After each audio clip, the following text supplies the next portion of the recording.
At this point in the offseason, we're all just sitting around looking for ways to pass the time in anticipation of basketball season to get ramped back up for training camp and preseason, but even though it's been a bit of a dull period for excitement in the basketball world, we have actually seen some trade talks start back up lately. Some of the top teams are still looking to make moves that put them over the edge, and that's exactly what media outlet Bleacher Report focused on in one of their most recent articles, where they proposed some hypothetical trades that are pretty bold, but could potentially be exactly what these teams need. As always, I'll be going through each trade, analyzing how realistic they are, why or why not each team involved would want to do it, and who would win if the deals would go through. If you want to read the actual article itself, that will be linked down in the description as well. Before we start though, make sure to like the video and subscribe to the channel, as all support is very much appreciated. Now with that being said, let's begin.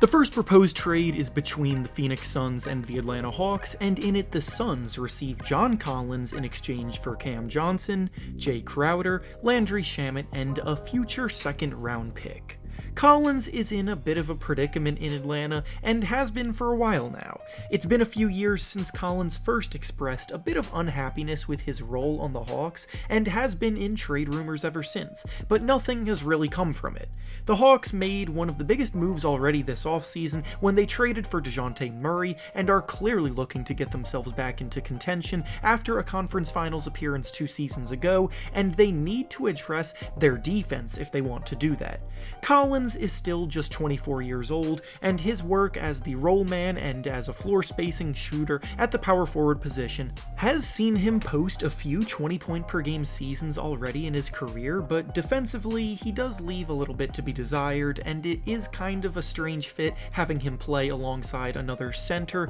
like Clint Capella or Onyeka Okongwu. This trade gives the Hawks depth in the form of two-way 3-and-D players that play a role that the Hawks are looking for from their role players, and Jay Crowder is the kind of player that winning teams have relied upon over the last few seasons. The issue with this is that if the trade were to go through, it would feel as though the Hawks were selling low on a borderline all-star caliber player. Then on top of that, if Collins is looking for a bigger role on a new team, I'm not so sure that going to Phoenix would help that at all, as the offense runs through Chris Paul and Devin Booker, while the Suns already have a disgruntled big man in DeAndre Ayton, who has also expressed similar sentiments about wanting to be more involved. This trade looks good on paper, but it would need some sacrifice from both sides to make it work.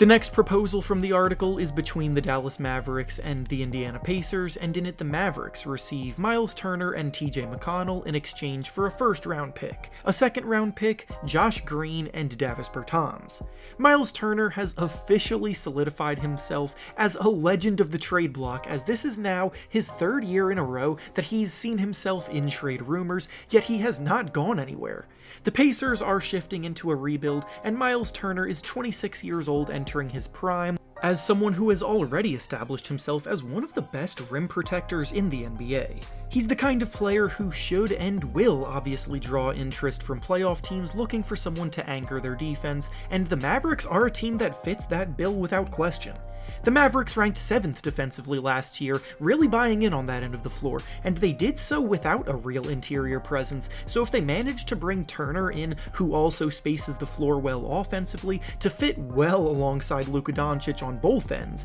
then they would have a legitimate chance to go all the way. The issue, though, is that this trade would be an absolute steal for the Mavericks, and I don't really value the pieces that they're trading away to the Pacers. Their first-round pick not only has a protection on it, but will also likely be an end-of-the-round pick because of the team's success, and Davis Bertans is way overpaid while underperforming on the court, then the other two things just don't move the needle. The Pacers can absolutely get better value for Turner, so even though I like Turner's fit in Dallas a lot, they need to give more up if they really want him.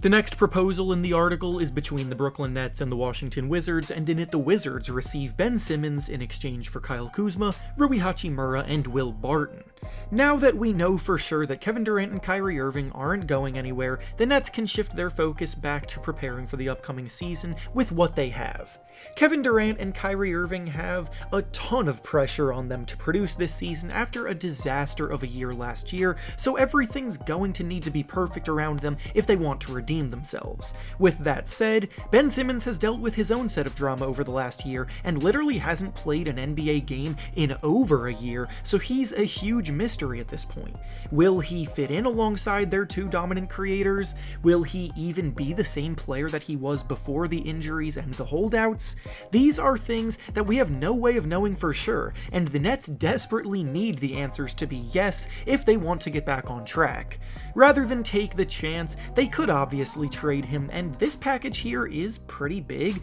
bringing back Kuzma, who has championship experience, Barton, who would be a terrific bench scoring threat for them, and Hachimura, who has been solid ever since being drafted. Despite that, I think the Nets have to see through what they get with Ben at this point. They invested a ton in bringing him in, and if he can still be the elite defender that he was, they desperately need that. The Nets have more firepower than ever, but the defensive side of the ball could be where things get ugly for them, so trading away an all-defense caliber guy wouldn't really be the best idea from my point of view.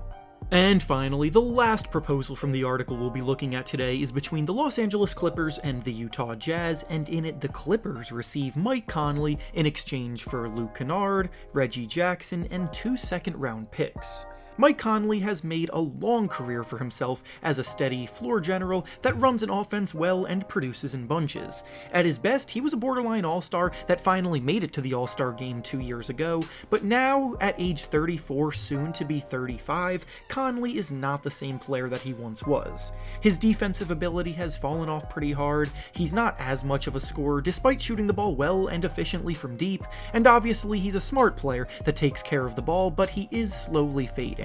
Reggie Jackson is coming off of a season where he shot the ball pretty poorly, but based on the rest of his career, I am inclined to believe that it was an outlier, and even though Conley is an upgrade over him at point guard, I'm not sure if it's worth it to give up Jackson plus the rest of the package just for the swap. The Clippers brought in John Wall this offseason, which is a move that I love for them, so Reggie won't have to create as much as he did last year, but at the same time, with Conley aging, he could actually prove to be one of the best backup point guards in the league. Luckily, the Clippers are stacked throughout their rotation, so losing Kennard wouldn't be a massive hit, so ultimately, I think this is a deal that could benefit both sides, with Conley's experience helping them off the bench.